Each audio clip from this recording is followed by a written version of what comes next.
Finally today, I don't think we mentioned that Stripe acquired a stablecoin infrastructure company called Bridge for around $1.1 billion. I'm highlighting this deal because it speaks to one of the reasons VC investing is frozen at the moment. We know the IPO environment is anemic, but so is the M&A landscape. The major tech platforms can't acquire tons of young startups because the regulators won't allow it. But also, since private companies are sort of stuck without liquidity event visibility, they've not been acquiring companies either, thereby shutting off another route for startups to cash out. So here, with Stripe and Bridge, we have a rare, at least recently, example of healthy M&A. And listen to what that sort of thing can mean. Quoting Bloomberg, firms including Sequoia Capital, Ribbit Capital, Bedrock Fund Management, Ventures and Haun Ventures all saw their investments in the startup pay off many times over. The investments represent an unusually quick turnaround for VCs, particularly with the startup market mired in a post-pandemic slump.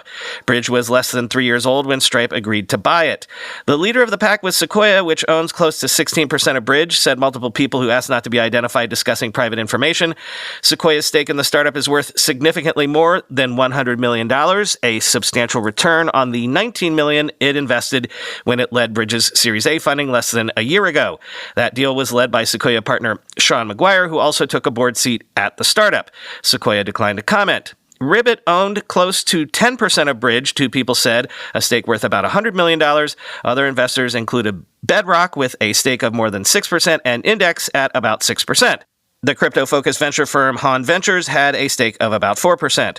Bridge operates a platform for stablecoins, a type of crypto typically designed to track the value of currencies or assets such as dollars one for one.